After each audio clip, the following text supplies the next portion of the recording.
as a scientist, so there we have developed other different kind of hydropower stations. So the initially the requirement was, suppose we derive a say install a hydropower station, small hydropower station. We do not go by conventional way. We don't use the conventional controller. We use the viewpoint of the controller, and like for induction generator, synchronous generator, and all that, So as such, I had experience not only say in developing those controllers, the installation, in testing of the hydroelectric project. So nevertheless, I will try to share whatever I have experience in machines, say electric machine based. So basically, what should I say? Say, let me start with the say fundamental machine, the DC machine. So in case of the vehicles, different kind of machines are used. Since the beginning of the uh, and electric drive for vehicles like DC machine, bus machines, busless machine, social electronics machine, induction motor. And here I can start with the basic again the basic machine, that is the uh, analysis of the DC any machine, not DC machine, any machine from the coupled circuit point of view. As such, say there may be two coils, one may be on a stator and the one another one may be of the rotor. So as such, for given say coils, we can calculate the flux linkages, and they can be expressed in terms of the current and the inductance, and torque can be found. It is the partial derivative of the co-energy. Uh, and here, so as such, we have to write down the voltage and the torque equation for the say uh, a, a, a coupled a machine having windings on the stator and the rotor.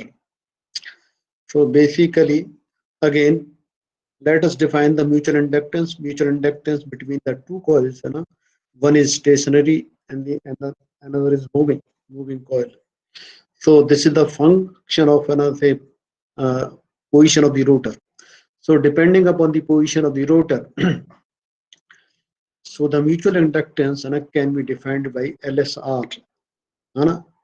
Mutual inductance between stator and the rotor, which is the function of the rotor position, that is theta. And as such, you can measure this angle, say from one coil of stator coil to the say any reference coil to the say rotor position. So, okay, so here you can see the mutual inductance, and it may be 0, 0. Say when theta is pi, when theta is equal to 0 and 2 pi, mutual inductance is 0, plus minus pi by 2, it is 0.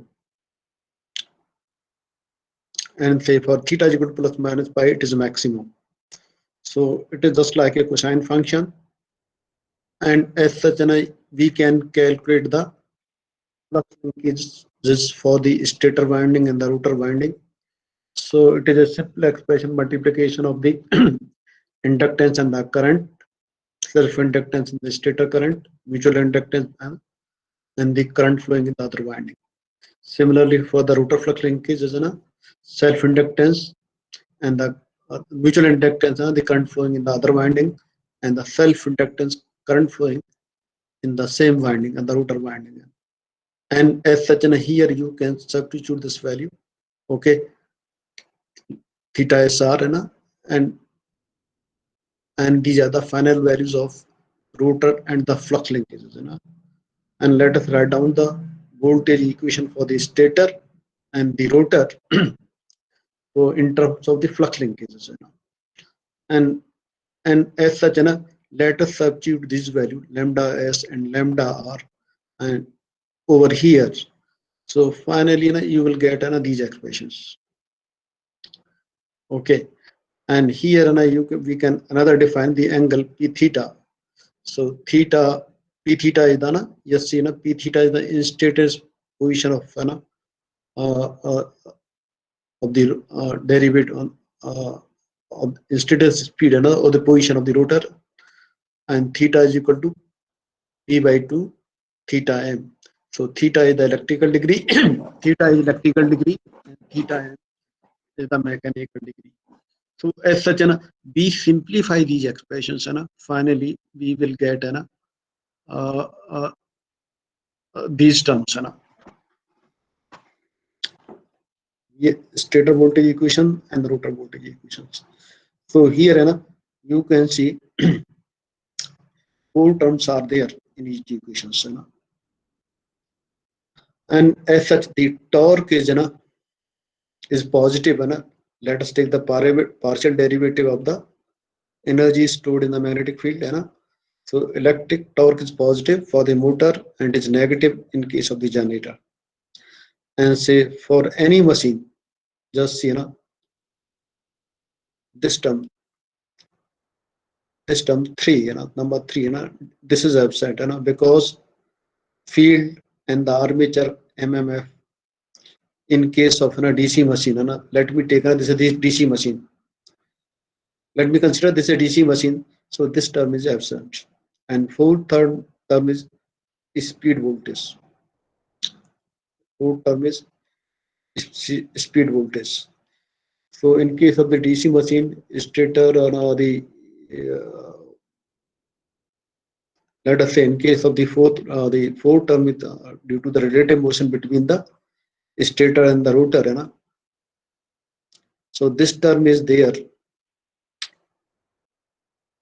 in case of DC machine, and this term is absent. And finally, we modify these expressions. So for simple DC machine, we will get three equations, 1, 2, and 3 equations, and we can solve these equations for this for stator current, and this equation voltage equation for the rotor current, and this equation for the rotor current, and finally we will get three equations, derivative of the armature current, field current, and the speed, and with these equations, we can measure the dynamics of any machine. So what we have done, initially we have started with the from the coupled circuit point of view. We have derived the two voltage equations for the two windings. One is stationary and there is a rotating one, and the expression for the torque. And from these equations, we have calculated the derivative. Okay, derivative of the armature current, field current, and the speed. So as such, when we are when we are supposed to simulate the dynamics of any machines, any kind of the machines. So the basic equations are the voltage equations for each winding and the speed and the torque balance equation. From the torque balance equation, we can calculate the derivative of the speed. Okay, and finally, you can you can see, you can solve these equations. So as such, you can write down the program in MATLAB itself. So once you can write here, you can write down the statements for say plotting the variables and all that, and here you can use say you can write the derivative of the equations. So let us say, so this is the first equation, second equations, and third equations, and finally, and these are the machine parameters: armature resistance, field resistance, and the armature inductance, field inductance, mutual inductance, and the moment of inertia, and viscous coefficient है ना. So these data are necessary for simulate the performance of the any machines. And as such है ना, so here है ना we are using the solver है ना. Here है ना we are using the solver है ना to compute है ना, to compute the all variables. All variables है ना, the voltage the armature current, field current, armature current, field current, and the speed है ना, they are all assigned as a array in this variable y. And here है ना we are using solver, say ODE 45 है ना, so that is using Ranga-Kutta fourth order method, and this is the file name, and in this file name all these informations है ना are fed. And you can run this program on the MATLAB है ना, say at no load, say as such for a given different operating conditions like the different voltage at the armature or armature and field winding or the load. So you can see the variation of the armature current, field current है ना, and the angular velocity है ना, and this kind of the है ना output you can you will get है ना, say this is at no load है ना, and you can change the parameters and see the performance, how the armature current is changing initially, how armature current and field current are changing and how they are getting the steady state values and how the speed is changing. And as such these informations are required at every stint when we are say simulating the performance or we are say developing a controller for the high performance drive. So for the high performance drive, these information are required, and these are fed into the computer, and the computer or the controller take the decision to regulate the input voltage to the different windings, so different phase windings. Okay, and again, the same equations can be solved. The same equations can be solved by the Simulink, Simulink model. So in Simulink model, this is nothing, so here, this is the armature voltage, field voltage, and this is the transfer function for the load, and omega as such. Here you will get the variation of armature current, field current, and field current and the speed, and this is the transfer function for the armature, and this is armature transfer function for the field. So that is this is a simple way, so here you need not try to, there no need to write the codes. So simply with the block diagrams, and you can put in the values, say of the constant machine parameters, either in the Simulink model itself, or you can say you can store these the data of the files in a data file, and you have to run the data file before running the Simulink block diagram. So once you say run the data file, so they are available in the workspace, and from there this the Simulink model will pick up those data. And so as such so okay, so as such once we have these basic equations, from these basic equations we can derive the model for the different machines like separately excited DC generator, separately excited DC generator, or shunt connected DC generator. So in that case, the basic equations remain same. Simply, you have to make the change of variables. So theta is equal to 90 degree, and for and TL is equal to minus TL for generator, and the armature voltage becomes negative in case of the separately excited generator. Okay, and in case of the shunt generator, VA and VF are same, and other equations are modified. and as such the basic equations remains. So as what I want to say is, say any machine, whether it's a AC machine or DC machine, can work as a motor as well as a generator, as well as a generator. So, and as such, how the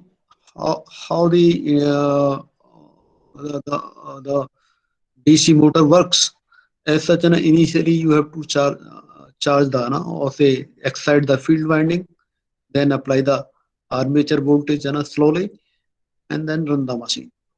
So that is the one way, and for that the starter and the control circuits are available. Either you can have a starter or a electronic controller to regulate the speed. And the same machine can work as a generator. And as such, initially the uh, the DC motor they came into existence. Initially, DC motor was a step they developed, and as such, it was seen. And when the machine is, suppose the machine is running condition, it is moving in the, initially it was working as a motor, and if it is moving the same direction, and you just take out the supply from the armature, the EMF shall be induced in the armature, and the polarity of the induced EMF will be reversed as compared to as that of the polarity of the the armature voltage when it was working as a motor. So as such, suppose the direction remains same, remains same, and you take off the supply from the armature and apply the field voltage, so it will work as a generator. So both, and here, you can see, so torque, speed, 4-quadrant operation as such, so the torque, speed torque characteristic of any drive. So this is a quadrant 1 torque on the speed, so the torque 1 4, in first quadrant torque is positive, speed is positive, power is positive. In second quadrant torque is negative. So as such, here, we have, once we want to operate the same machine in second quadrant, it means, it is working as a generator. So as such, we have to select a converter in such a way with a phase control, so there is not change in the polarity of the output is, but there is a change in the direction of the current. So for braking purpose, this quadrant is for braking purpose, or or say braking may be different kind of the braking, say resistive braking or regenerative braking. So depending upon the operating conditions, in in an electric vehicle, we can charge the machine. We have to charge the battery when we are braking braking during the braking operation. And this is the third quadrant operation, and see fourth quadrant operation. So here, you can see omega. So just see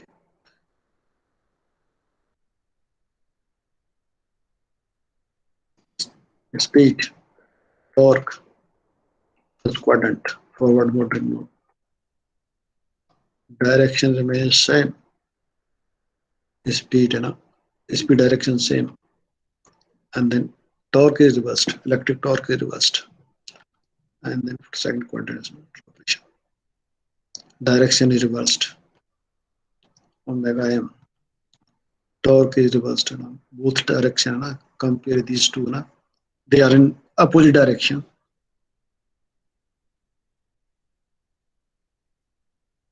As compared to this quadrant, first quadrant, direction is reversed. So the omega is, and the torque, direction, electric torque remains same. fourth quadrant है ना. So as such, they no need to show these slides है ना. So as such है ना, there is a limit on the speed torque characteristic है ना. Say this is the voltage limit and this is the current limit.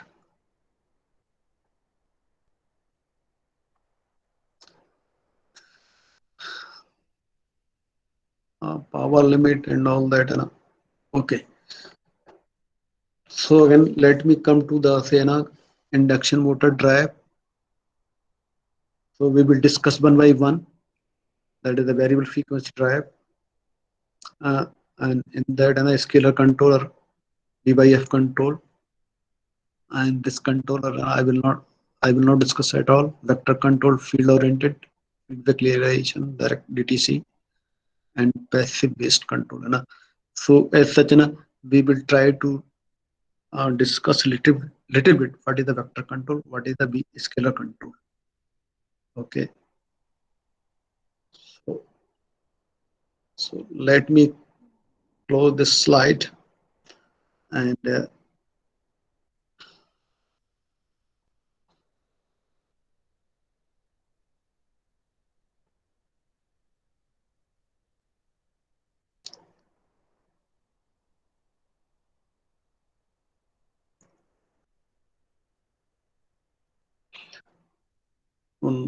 let me close this slide. Okay.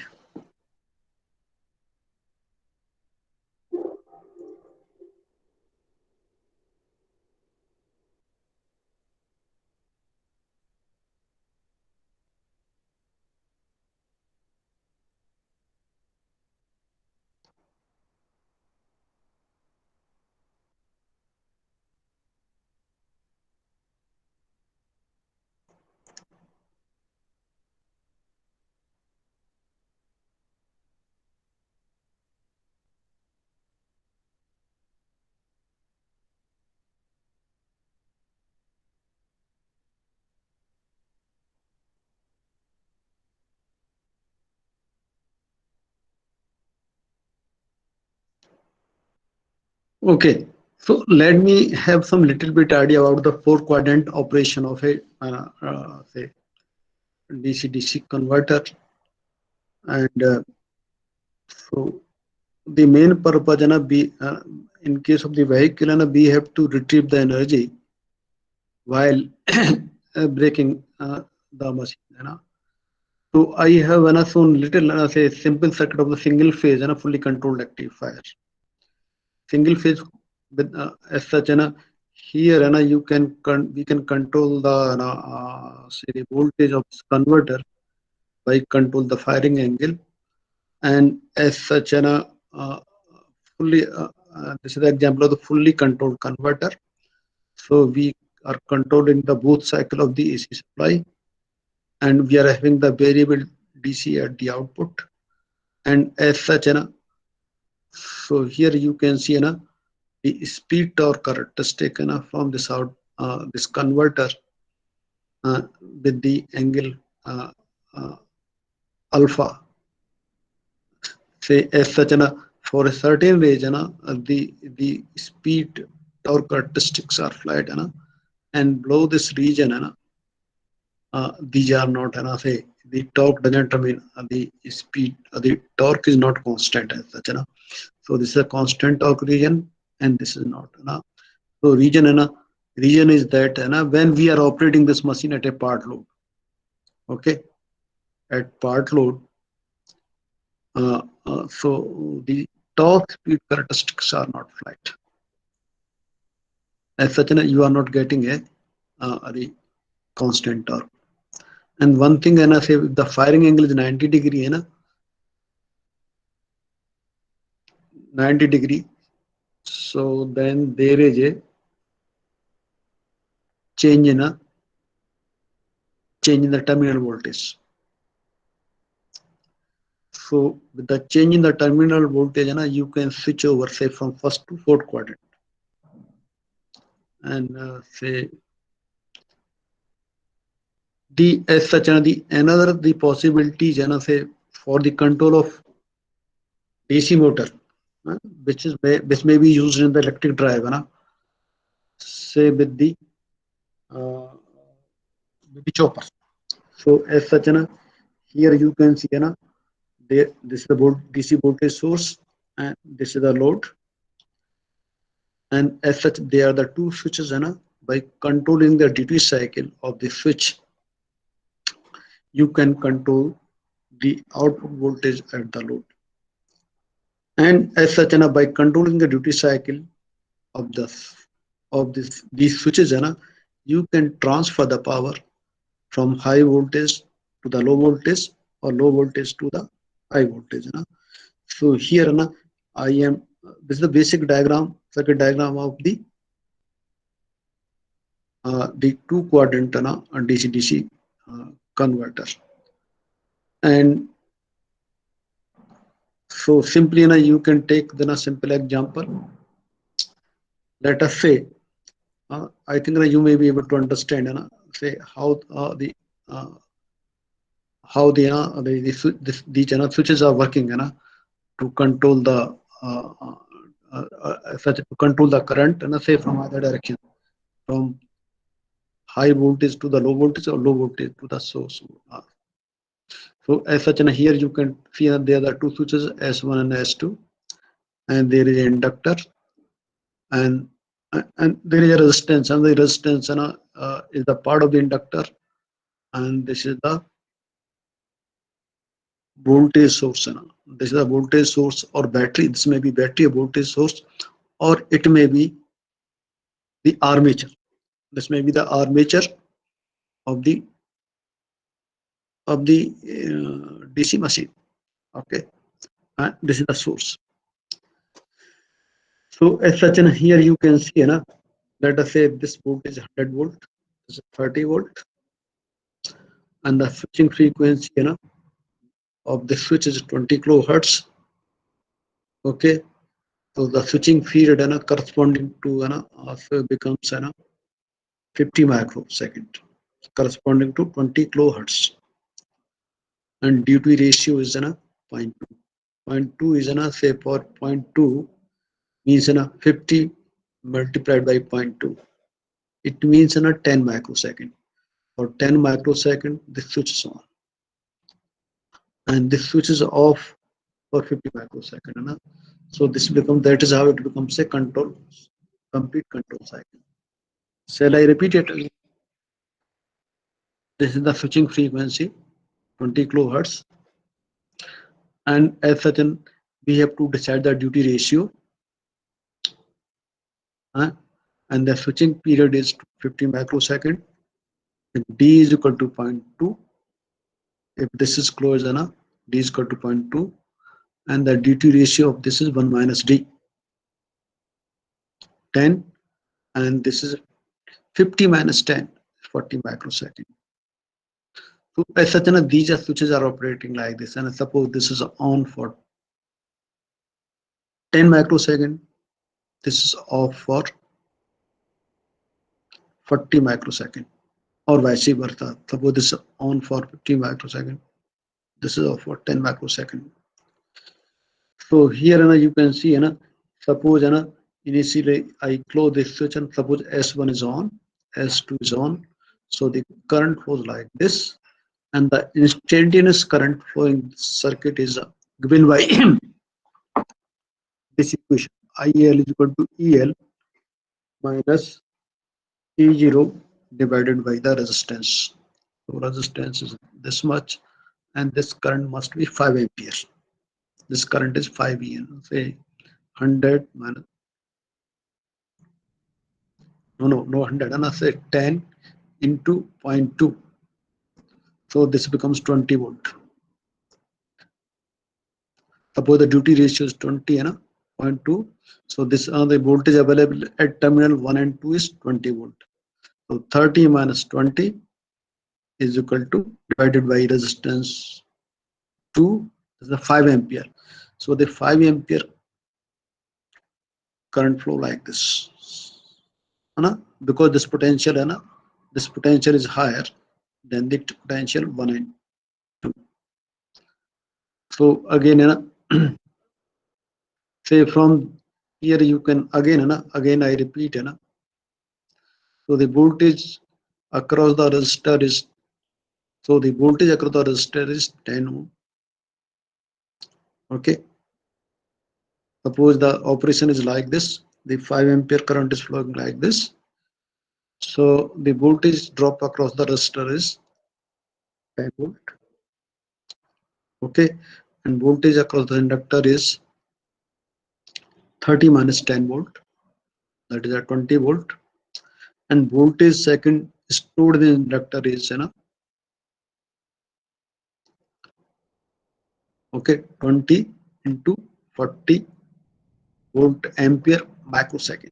As such, because say here we are starting say from initial, the initial condition is like this, when S1 is open, S1 is closed and S2 is open.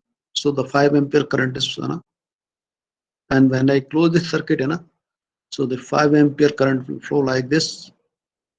So the current will increase. Okay, and here you can see when I close this switch, the polarity is plus minus. When I open it and close this, the polarity is reversed. Just see the polarity is reversed, and the direction of the current is like this. And the voltage second is stored in the inductor is 0.08 ampere. Okay, so here in this case, when I open this, when I open this switch, okay, for 10 microsecond,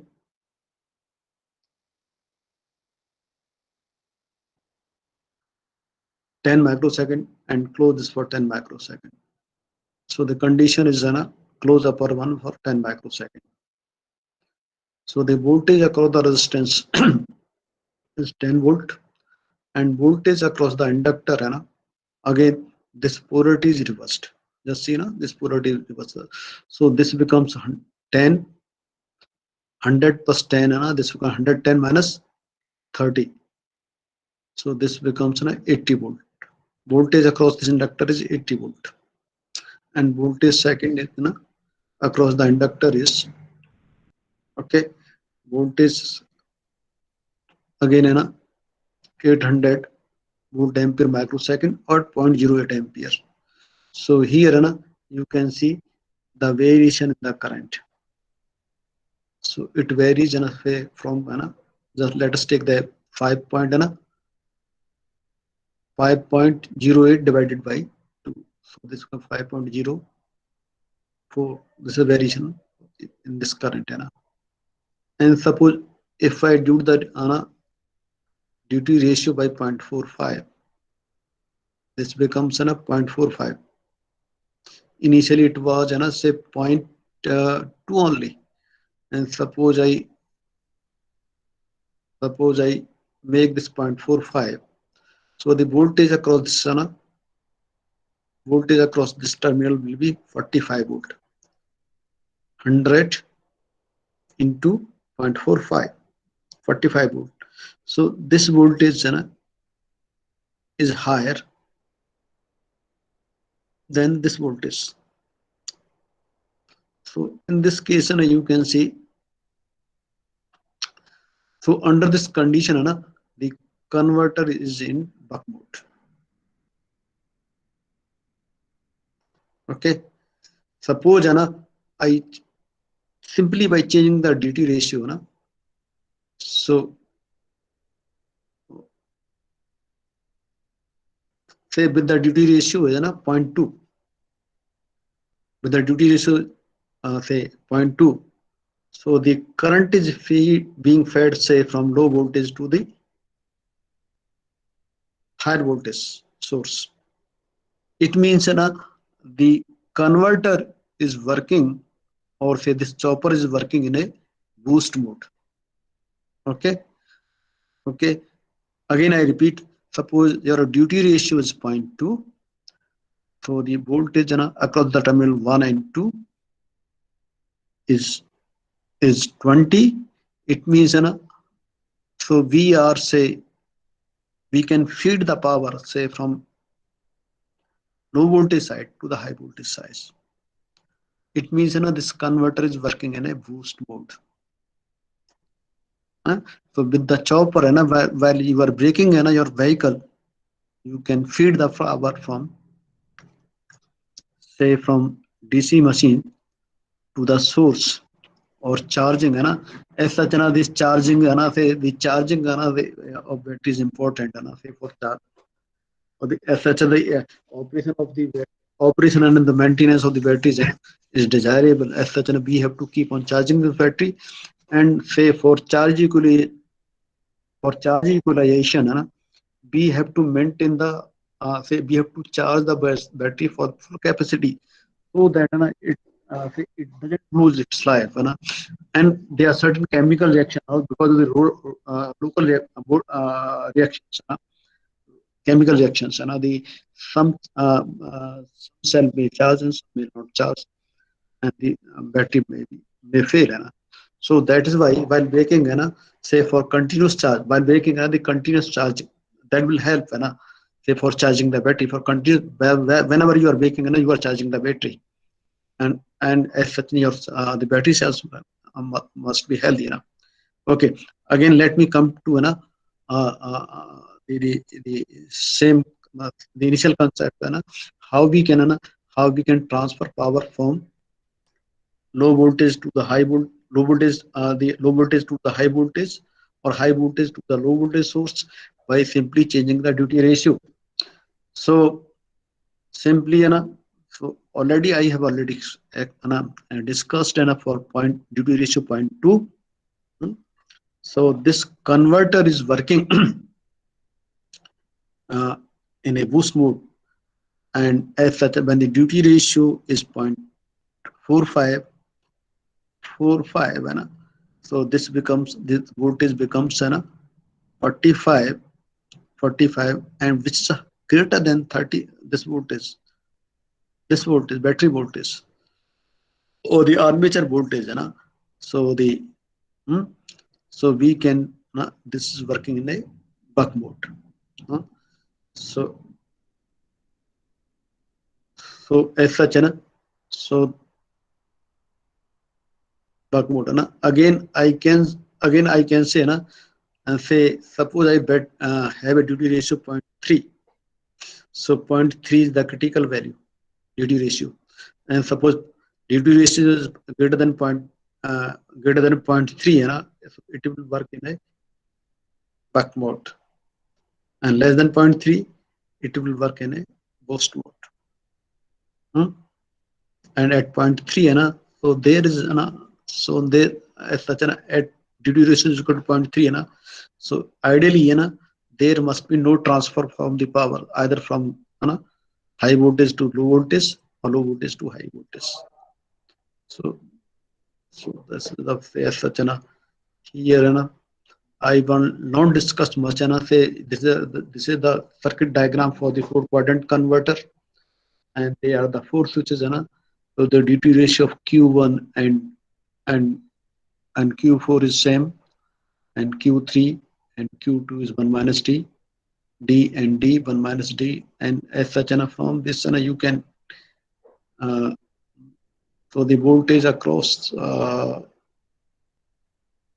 this one will be so can we say voltage across EA, this is a EA, this voltage so D into EH, and EB is equal to 1 minus D 1 minus D into EH, and the voltage across A and B is equal to EA minus EB is equal to D, or ELL is E minus EH to D minus 1. So as from this equation you can calculate the duty ratio, and simply by changing simply by changing the duty ratio you can change, or you can generate any kind of the waveform like square, sinusoidal, any kind of wave you can generate. So this is the biggest advantage of this kind of the converter. Simply you have to make a circuit or the logic so as you are able to select the proper duty ratio, and simply by changing the duty ratio, you can change the amplitude, frequency, and the shape. So any kind of the shape, you can create at the na, at the terminal A and B. This may be DC. You can have a DC, and you can have a square. You can generate a square wave, and you can generate a sinusoidal wave. And as such, this everything has to be decided by this equation. So here I have given you say some data as such how we can generate a sinusoidal wave across the terminal A and B. So as such the our requirement is say peak requirement is 100 volt, and frequency requirement is 83.3 hertz and the carrier frequency is 1000 hertz. Say corresponding to this so the time period of this wave is 1200 microseconds. Okay, and for carrier frequency is nothing but the switching frequency. For the time period of this wave is how much say 1000 microsecond. It means you are generating say how many pulses say 12 pulses, 1200, 12,000 divided by 1000. Say for one cycle you are generating 12 pulses, 12 pulses to get the sinusoid wave. And as such from this equation you can decide the duty ratio, and as such so I have calculated the duty ratio for say corresponding to let us say the average value at this point is 0.0, and this is 30 at 30 degrees 50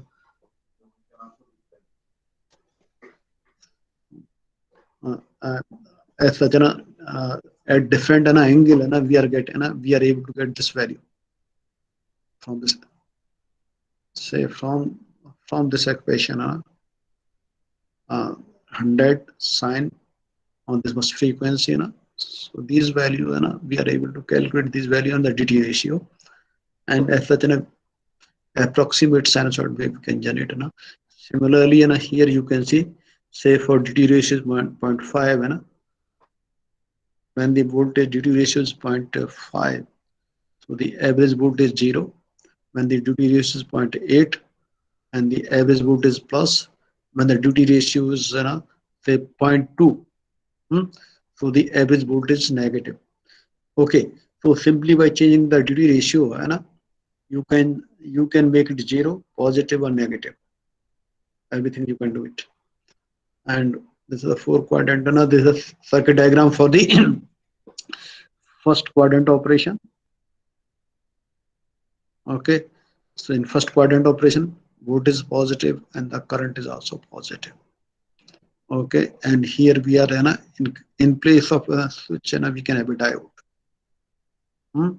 And this is the filter this is the filter we have to select the value of the filter L and C just like filter to smooth out the voltage pulses. And say for second quadrant operation, so simply change the position of the switch. So as such interchange the position of switch and diode. So this becomes the circuit for the second quadrant operation. So in that case the direction of the current will reverse. No.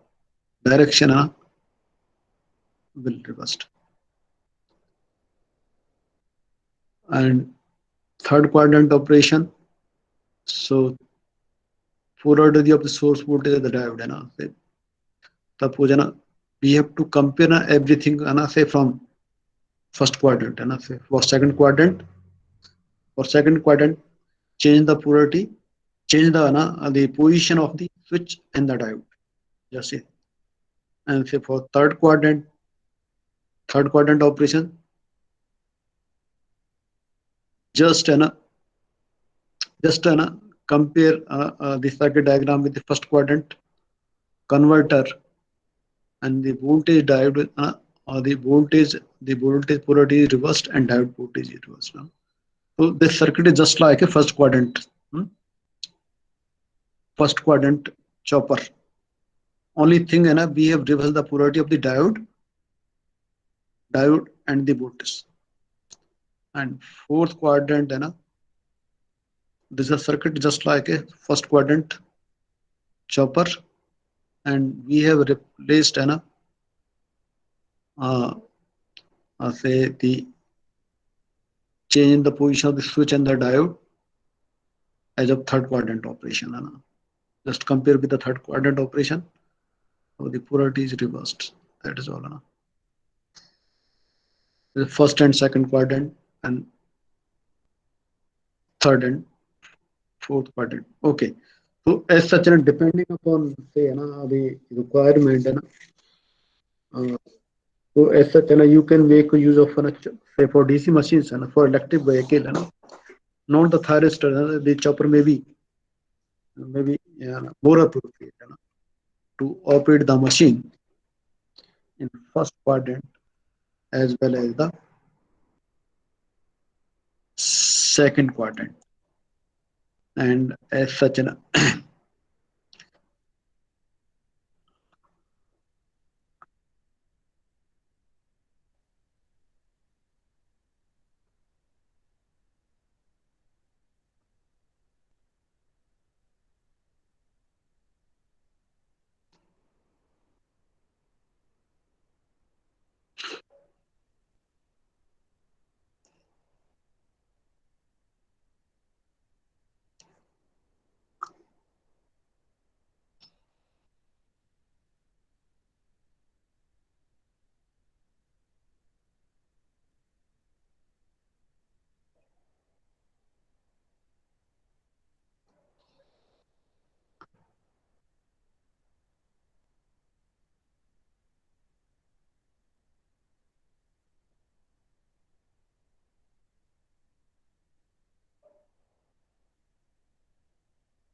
okay, as such, now let me again, some you may be asking, why we have started with the uh, say operation of the DC machine. Why the DC machine is so important? As such, DC machine is the basic machines, and this is the here in this case of machine we have the independent control of the voltage, the speed and the torque. So as such, what we do is, say in case of the DC machine, and if we are able to maintain the correct position of the process, as such, this process, say this must be at 90 degree uh, at the flux axis, okay, and we can get a maximum torque. So in the as such in the last slide you must have seen, when theta, so becomes 90 degree, so you are getting the maximum torque. Okay, so as such, here that we can have a independent control of torque and the speed. So what we do is, say in case of the DC machine, and we are operating this machine under the rated condition, and when it is excited and when it is connected to the rated voltage and the rated voltage of rated armature voltage and the rated uh, field voltage. So under that condition we can say the machine is running under the rated condition. So as such, we can control the speed of the machine either by regulating the armature voltage and the field voltage. And suppose we are having say proper the auxiliary windings and as the because of the armature action, the neutral axis may be changed. And suppose we are able to control the regulate the proper position of the brushes so that the sparking is not there. And this may be because of the armature action in the machine. So under the if everything is proper, we will get the maximum torque. And as such, the maximum torque we can have. Okay. So here, what I want to say is, so what about say the flux, the DC motor and its flux orientation? So here you can see the direction of the current facing the south pole and direction of the current facing the north pole. And suppose you apply the left hand rule, so you will get the counterclockwise operation.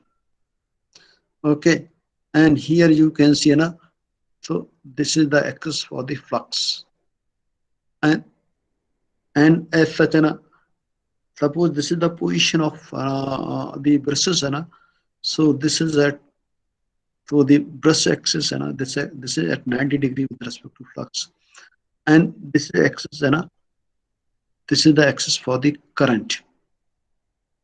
This is the current axis, and as such the current axis and the flux axis they are aligned as such.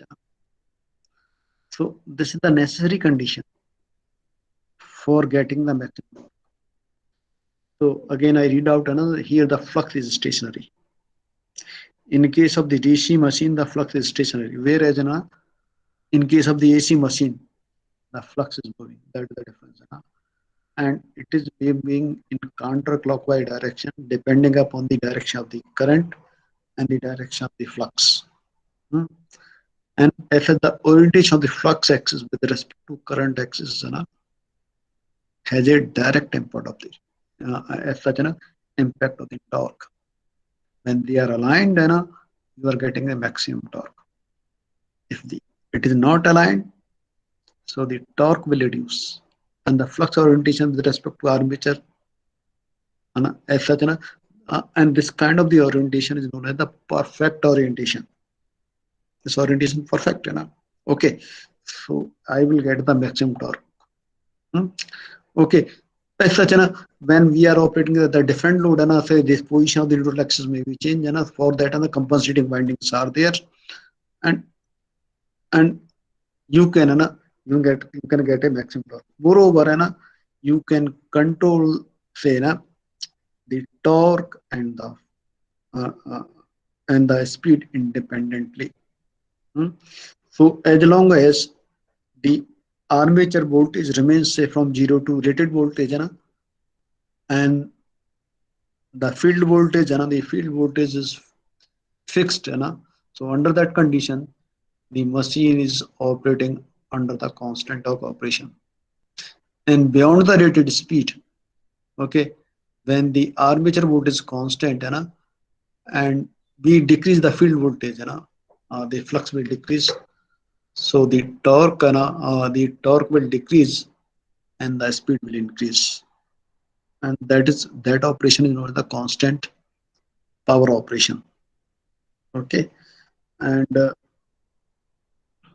so as such that way we can say we have the independent control of the torque component and the flux producing component.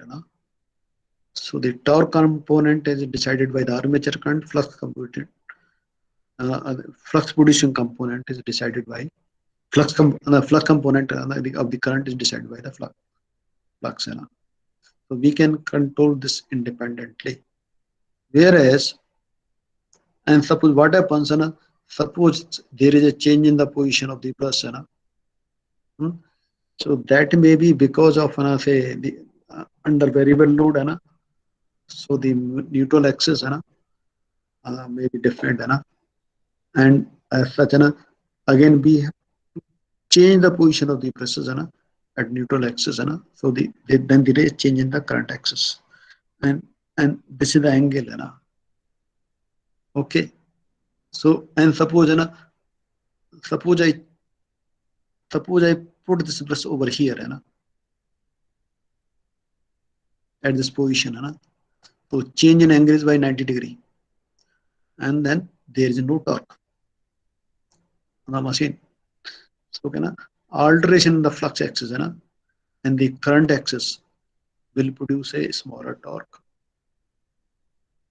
So here the flux axis remains same, but the current axis current axis just like a perpendicular to the brushes so because of this so torque is proportional to the sine of this angle okay. So the and the torque is 0, and suppose the brushes are here, the torque is 0, or change in the current axis by 90 degree, or change in the current axis by 90 degree, the torque is 0. So the current axis may be like this and forces on the each conductor will cancel. So as such in this condition we can say the orientation of the flux is not proper with respect to current. And as such similar the similar situation we have in case of the induction machine. Okay, just see. So here you can see the variation of flux, how the fluxes vary. This is the flux axis.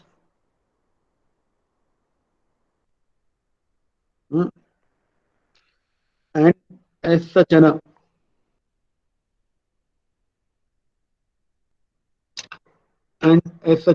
the induction machine is operating below the synchronous speed or far below the synchronous speed and this may be the current axis. This is the current axis. Let us say conductor 1 2 3 4 5 6 there are 12 the 13 conduct 12 conductors over a cycle, and here you can see the flux axis and the current axis and as such this is the equivalent so as such in the operation of induction machine like this, it is equivalent to the displacement of the brushes by 60 degree. Displacement of the brushes by 60 degree. So I said the angle between these two conductors it has a 30 degree.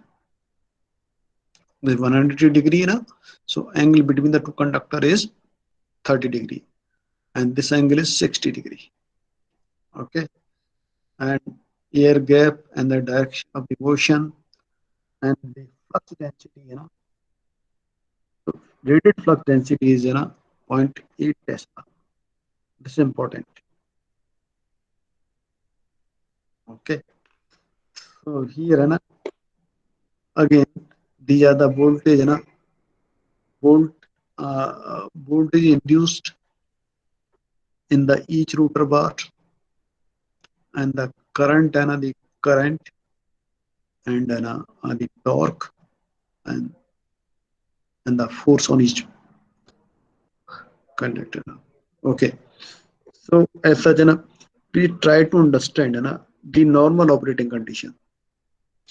In case of the normal operating condition of an induction machine, okay, so rotor frequency roughly 2 hertz. 2 hertz so that corresponding to the rated torque. And as such we are not supposed to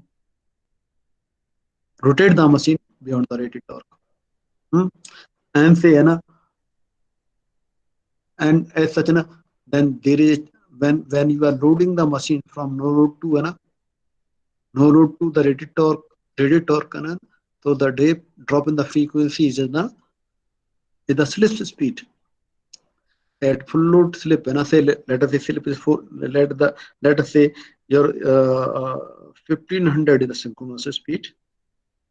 Let us say ns is the 1500 synchronous speed, and the slip is 4%. So as such, at full load, so the drop in the speed of the induction motor is by 60 rpm. On the rated, as such, the rated speed may be 400, 1440 rpm. Like this, say in the case of the big machine, or the slip is very small, so depending upon the slip, so the rotor frequency is decided. And as such, at low slip, the reactance is low. On the reactance is low, then the resistance and full load angle between the voltages may be less than 5 degree. Okay, so this is so here the current axis is nearly 5 degree. So exactly it is not zero as it happens in, it may happens, and it normally happens in case of the DC machine. It is very close, uh, this angle is very small. So the current distribution in the bar is the same as the voltage. Okay, so as such, this is the flux, and the flux is the as such the replica and depends upon the voltage applied at stator terminals, and distribution of the current rotor current must be the same. And when the axis of the rotor current is in the line of the flux, at 30 hertz, this angle is 30 degree. 30 hertz, okay. When the frequency is very small, so this angle one, and the speed is low, so this angle is becomes 60 degree. So at lower frequency, the flux orientation is bad. The flux orientation with respect to current is bad, so that is why we are not getting say desired performance. Okay, and again, so force on each bar, bar number 3. Force on the bar number 3 will be given by bar length, that is 3 centimeter, and the flux at this bar is 0.693 Tesla. Current flowing this in this bar is 208 amperes, and the force is 14.44 Newton, and total and the sum of forces into the radius, that gives you the torque. And as such, here again we can start with the rated condition. So under the rated condition, so these are the specification of the machine. Let us say rating of the machine. This is a 4-pole machine, or and in normal case, the rotor frequency is 2 hertz at full load, full rated torque or full rated torque, and suppose 1600, so 60 hertz frequency, the synchronous speed is 1800. At full load, this becomes 1740 rpm, and the line to line voltage. Okay, and then in as such, here the slip is 60 rpm. Slip, we are assuming that is 60 rpm. 60 rpm. The important thing is that we are able to maintain. Okay, slip is 63 as such, so we have to consider the different mode,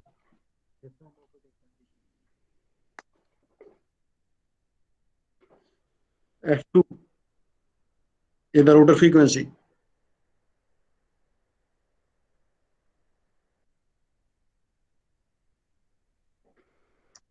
full load slip is na, the full load slip is 1600 rpm.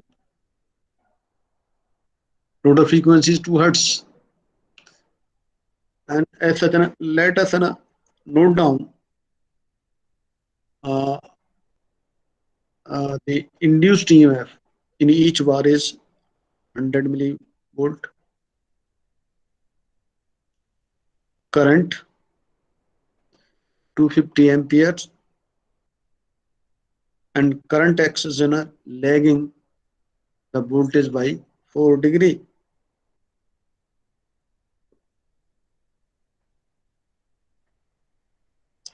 And as such, say rated flux is 0.8, frequency 60 hertz, and as such, the synchronous speed is 1800 rpm, and their EF induced in a stator winding is 240 volt.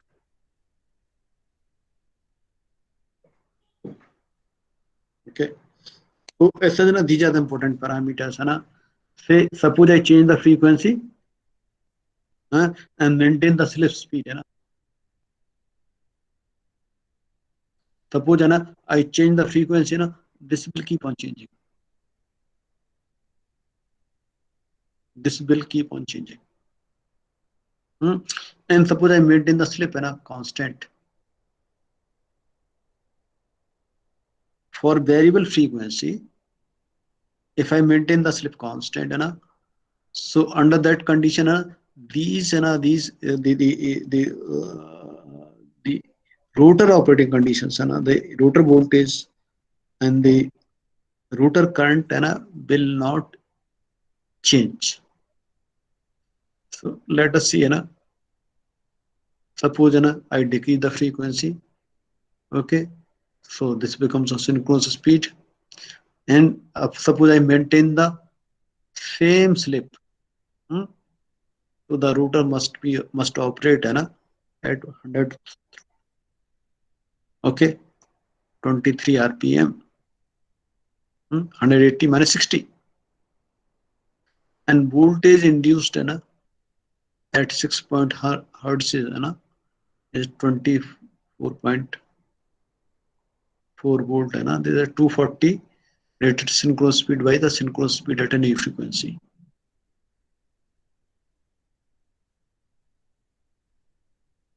So 240 synchronous speed, rated synchronous speed, and the rated synchronous speed is say was 1800 divided by 183.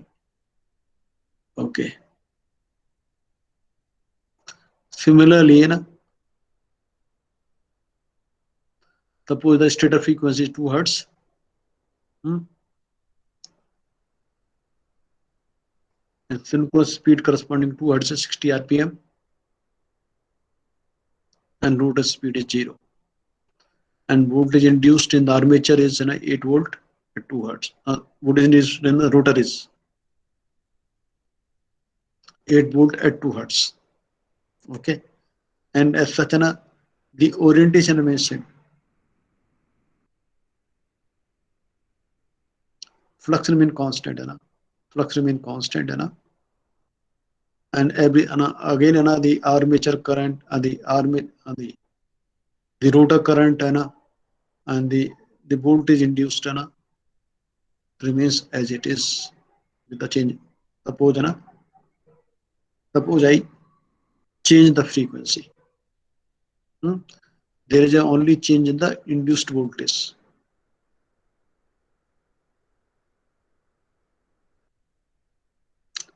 So here this is the case for the brake, frequency 0.5 hertz corresponding to synchronous speed 1500 rpm. So you can operate the machine a rotor in either direction, positive or negative direction, to brake to apply the brake. Okay, under this condition, the voltage is 2 volt at 0.5 hertz in the rotor. Again, orientation remains same. flux remains same, air gap flux remains same. And suppose the stator is excited by the DC, rotated even a rated torque is achieved, the rotor runs at 60 rpm in either direction. Okay, so just see, here in this case, the brake can be applied, say for corresponding to this frequency if the rotor is moving in the reverse direction. Rated torque you are able to achieve. Okay, and you are able to achieve the rated torque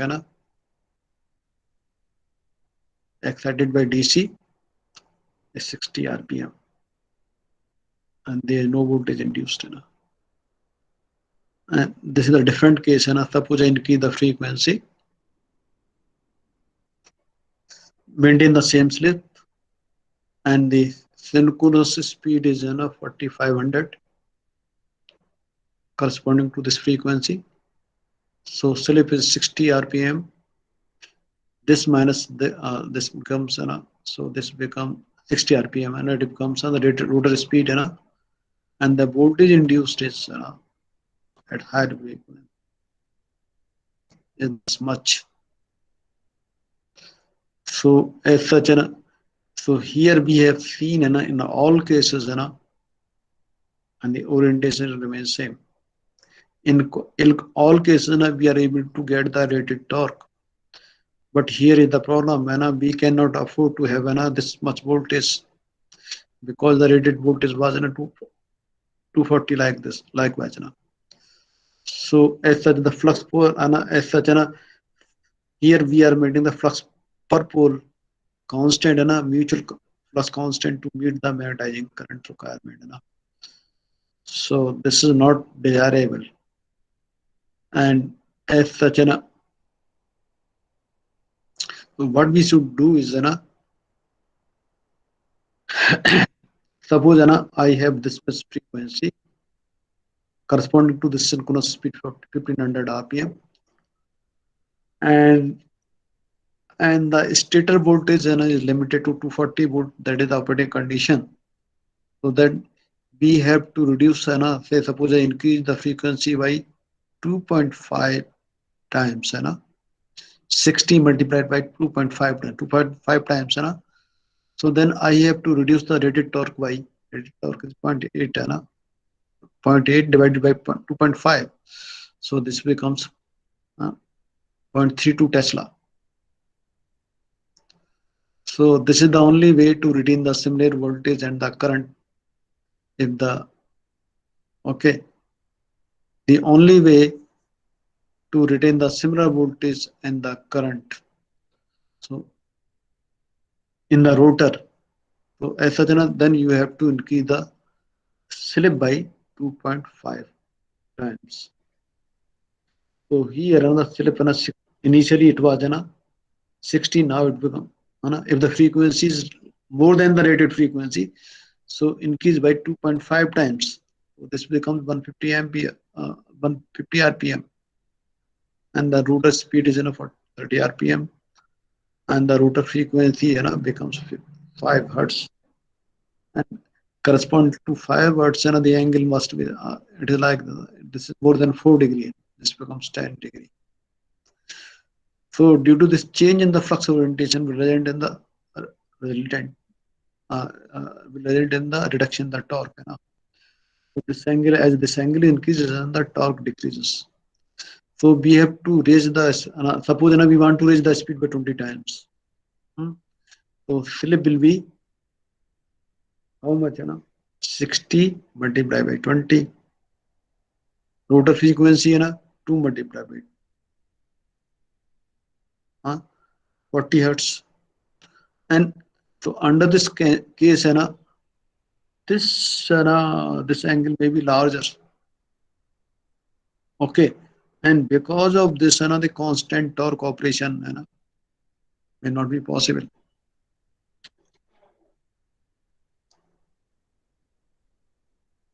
Even in a constant torque operation, the torque as such, so that is why there is a limit on the on the uh, on the on the rotor of the speed machine. Suppose you keep on increasing the speed, so the orientation flux will be not proper, and the torque will decrease, and then that is not desirable. And this is the example of the variable as such the when the same machine is connected to the line, and suppose you move the rotor hmm, beyond the synchronous speed, say let us say at this speed, 800%, I maintain the same, same slip. Now I'm moving the rotor by at this speed, so then the current axis, so the flux axis will current axis again the lagging the flux axis. Current axis leading as such, the current axis leading the flux axis, and the rotor current is the current is reversed. So and as such, this kind of the operation is just like an induction machine working as a line connected mode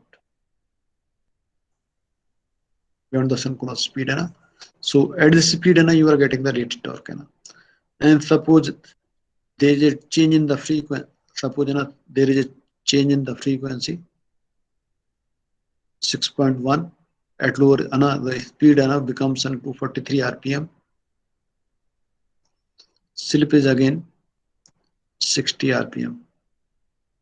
It means the same machine can work as an induction generator, provided the frequency is 6.1 hertz. So normally the frequency is constant, maybe 60 hertz or 50 hertz.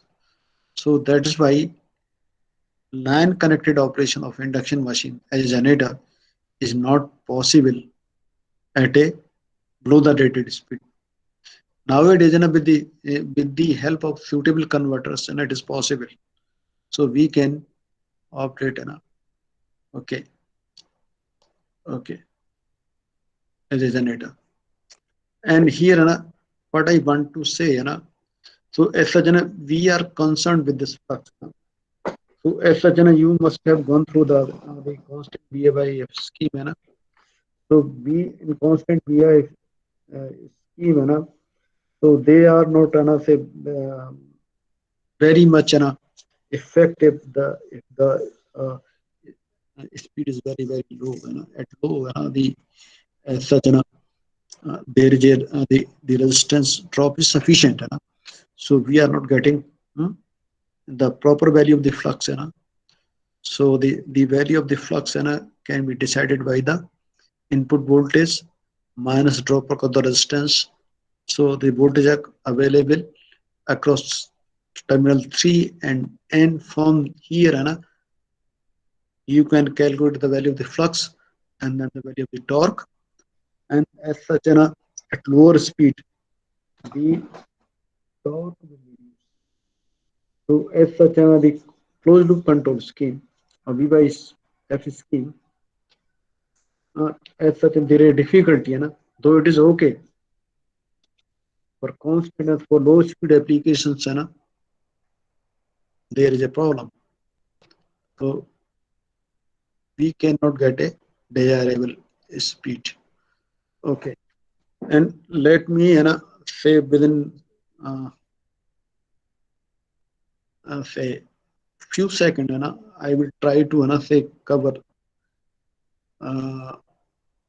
the another topic within 5-10 minutes. I will give you the concept, uh, what is the vector control, what is the phase control, and okay, so I will take only 5 minutes, 5 to 10 minutes, just to complete the.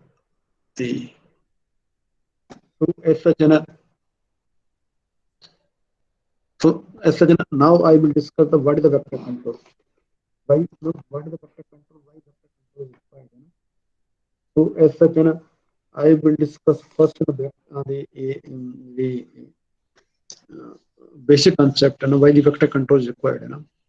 As of now, the various control schemes available for the induction machine is VYF control, and the constant slip control. And as such, the constant slip control is okay. And as such, you must have seen in case of the constant slip speed, constant slip control. So the torque is independent of the speed. So even you can get a rated torque at a zero speed. And the constant slip control scheme maybe they are suitable for the robot application and like that. The another scheme is constant air gap control. So as such, I have not discussed that constant air gap control scheme. So what is the peculiarity of the constant air gap control scheme? In that case, the slip speed in the constant air gap control scheme, so the torque is proportional to the slip speed, and slip speed can be varied instantaneously. Okay, and as such, this concept, the pave the way of high performance style or high dynamic response. Okay, and within no time and within few seconds, you can get a rated speed or rated torque. Okay, so as of now, when what I have discussed, I have discussed I have given you the idea of constant BYF control, constant BYF constant slip control, and the constant air gap control. Okay, so with the constant the constant slip control, so the torque is independent of the speed, and constant air gap control, so the torque is proportional to the slip, and it can be varied instantaneously. So as such, now we will move to the vector control. So in case of the vector control, we not only control the magnitude of the voltage and frequency, we control the phase angle. So phase angle I will discuss. What is the phase angle? Which phase angle we are going to control, and as such, how the and as such, how the all characteristics or the all the advantages of the constant slip control, constant air gap control, or are embedded in a one control technique, that is the vector control technique. And as such, I just give you the idea, as such, the mm, how the why and the how what is the vector control, and how it can be achieved, So the problem is that, say in machine tool operation like rapid operation on the accelerated reverts, so when there are the fast change, so the voltage and current they do not remain sinusoidal. So in that conditions, for the transient conditions, and the voltage current are not sinusoidal, and the wave shape changes, they vary instant, they do not remain sinusoidal, and we have to maintain the flux, we have to maintain the flux, both in value and the orientation, and such operation can be achieved by IGBT operating at a carrier frequency of several kilohertz in conjunction with the high-speed computer make the dynamic control possible. Inertia plays an important role in all PWM drives, and vector control is not required when fast changes are not required. So everywhere it's not required. And as such, here you can see, so there is a stator and the rotor, and 3 winding on say stator and 3 on the rotor, and you can see that instantaneous current in each winding A, B, C, and ABC winding and XYZ winding. So at any instant, suppose the current in this winding forward direction, rest of two is in backward direction. Similarly, the current in one winding in one direction, in the rest of the two windings in the same direction. Okay. In again, I repeat, in case of the three-phase winding, the current in one winding at any instant, and the current in winding in one direction, and the rest of the two winding in another direction. Uh, Two direction. Okay, different direction.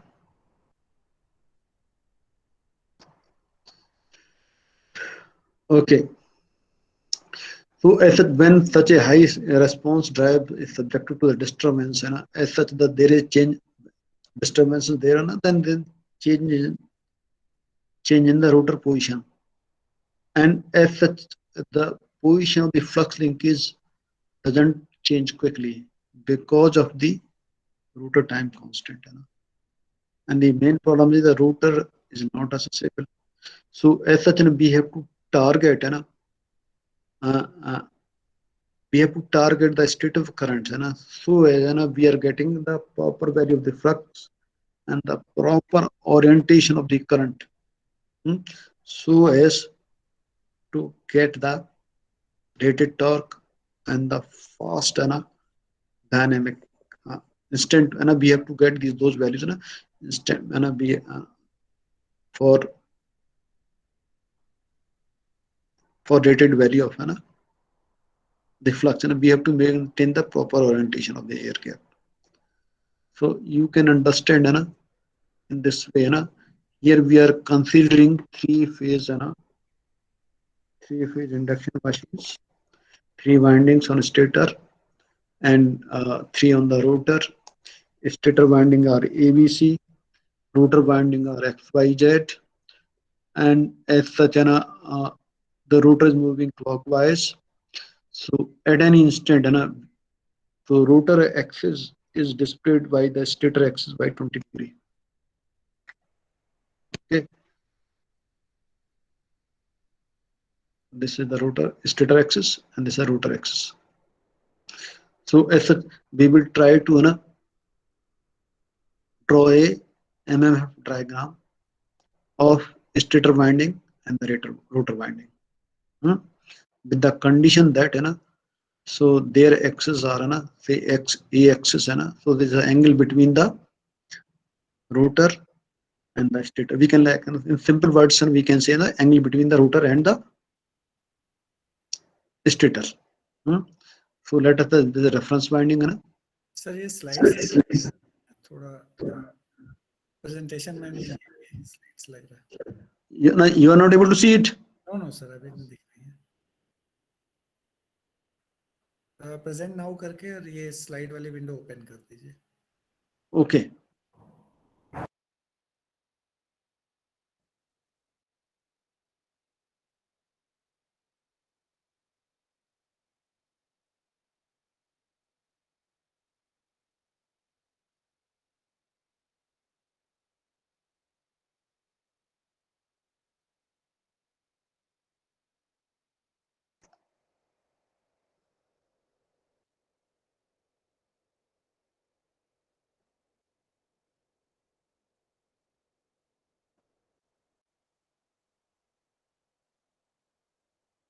Can you see this?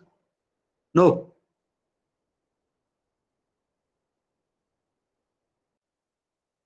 अभी just आया था sir, उसके बाद गायब हो गया, कुछ problem आ गई लग रहा है. अब फिर से देखिए, आ गया? अब नहीं आया? नहीं आया सर अभी. मैं फिर से कर रहा हूँ. जी, स्टॉप प्रेजेंटिंग करके दोबारा से कर दीजिए सर. हाँ, मैं स्टॉप प्रेजेंट कर.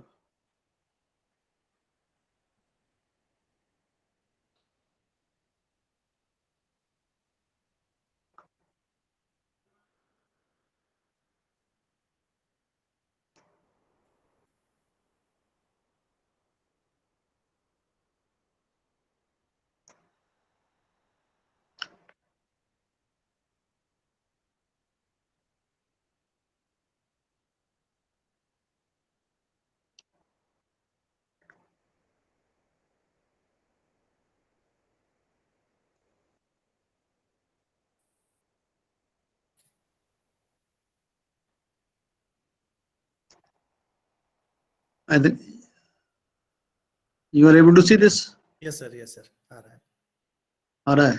yes sir, Okay. So as such, you are not able to see any slide, any of the slide, है ना? yes sir, ये वेक्टर कंट्रोल वाली स्लाइड्स नहीं दिख रही थी, अभी दिख Oh, रहा okay. है अब दिख रहा है ना? yes sir, ऐसा जना, I let me ना say repeat quickly, है ना? So ऐसा जना we have, okay. So as such, what is the idea? Suppose there are the sudden change.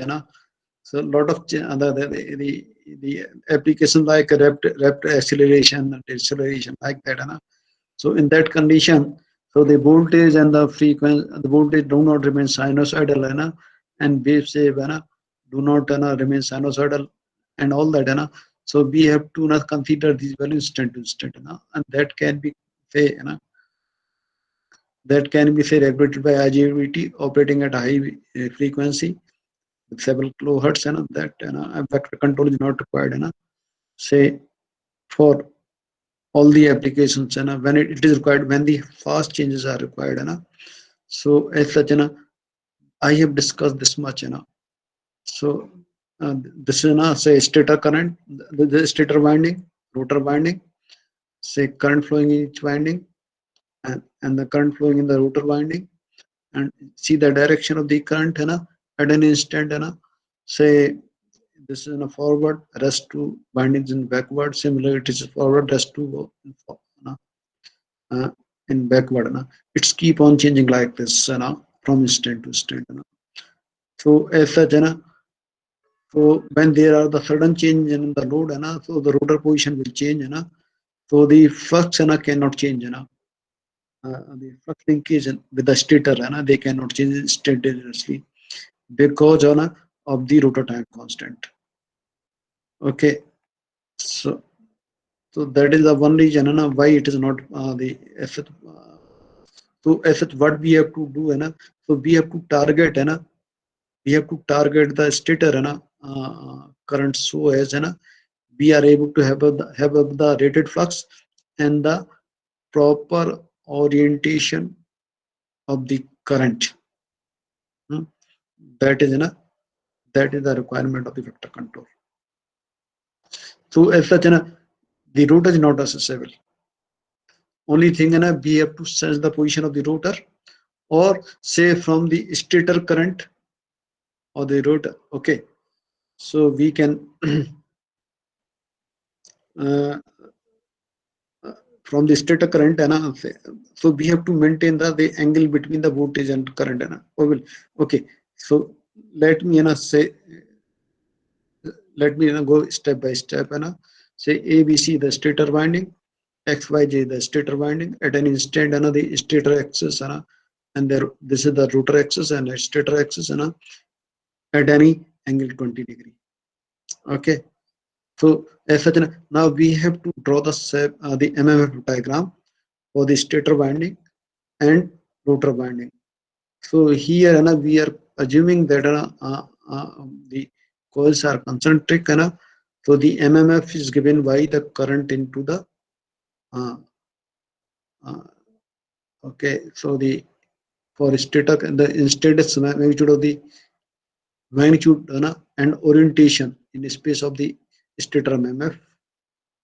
So the A for A phase, so the current is the current is producing 32 ampere. 10 are the number of turns. B 18 amperes, 60 degree. C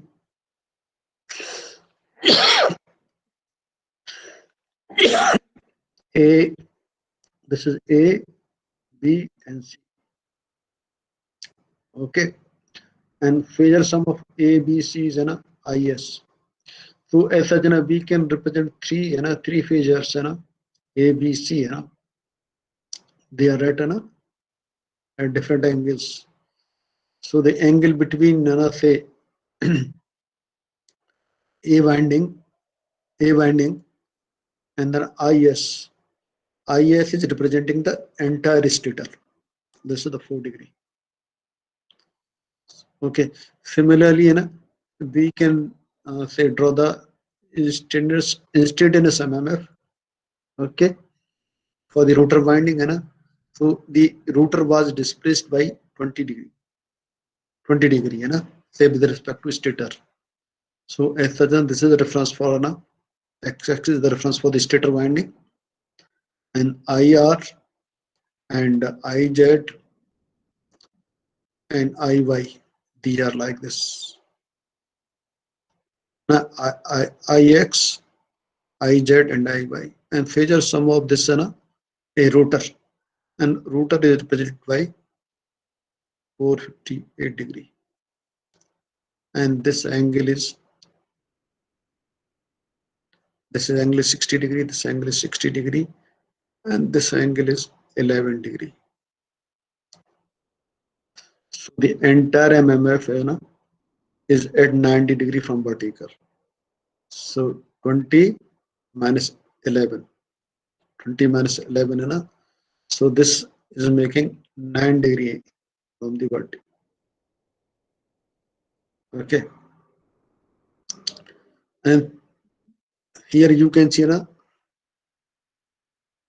the same instant the MMF of stator winding and then and the rotor winding. And suppose I combine these two, combine these two, so the resultant vector diagram is like this, say stator winding, say A, B, and C, say A, B, and C. So this becomes IS 481. Okay, and suppose I X, Y, and Z. Say X, where then X, Y, and Z. 300 X, Y, and Z. So as such, the phasor sum of the stator MMF. Phasor sum of say stator MMF. This is the stator MMF, and this becomes the rotor MMF. So phasor sum of this is IM, and as such, this is the magnetizing component of the current, and this we have to maintain constant for constant torque. We have to maintain constant torque. So what is the objective of the vector control? Objective of the vector control is we have to maintain flux constant. Okay, so we have to maintain this much constant. Okay, and torque is given by IR into phi into sine phi. So this is IR and this is phi. Phi is the angle between IM IM or phi, they are in phase, same thing, so IM is responsible for the phi. So we have to maintain this is maximum 90 degree. When this becomes 90 degree, so we have to maintain, we can maintain the rated torque, maximum torque. So as such, so phi should be close to 90 degree, and IM is the IM reference objective, we have to maintain this as a constant. Decompose IS into IM and IR. So IM represent the flux component, IR represent the torque position component, and keep IM on dotted circle. So keep IX, say keep IX from extended from maximum limit. So as such, so if we have to maintain IS, IS should not exceed the rated current. That is also desirable. So here, suppose this suppose you are say aware of this concept, then you can refer the chapter. I think this is chapter number 8, say vector control, in R. Krishnan books, and from that, you can you can refer that book, and I just give you the idea, uh, Sanjeev Singh. Yes, sir. This is enough, or Yes, shall I? it is enough, and we should close because the next session will be at 2:30. So in between we need break. I think because of the say I could not say cover the real application of the vector control, how we apply. Yes, sir. We'll seek your support, sir, some other time. Okay. So Thank you. thank you very much, sir. Thank you very much for Thank such an elaborative note. 2 hours continuously, almost you have been talking to the participants. So in this age also still there is that much potential, and we should learn from you that the basic concepts you have explained for induction motor, because the basic concept is very important when we are going for advanced controls. So most probably all the participants they have got the real picture of the machine, and will seek the expertise of sir in future also. Thank you very much, sir. Thank you. Thank you. Thank you very much. We are thankful. Okay. Thank you very much, sir. Thank you. Thank you. Yeah, sir, we close this session, and we'll Okay. Thank you. 10:30. Thank you, everyone. Thank you, Thank sir. you. All the participants will meet at 2:30. Sharp 2:30 will be there for the cybersecurity lecture. So please be there at that time. Thank you very much, and we close this session by now. Thank you.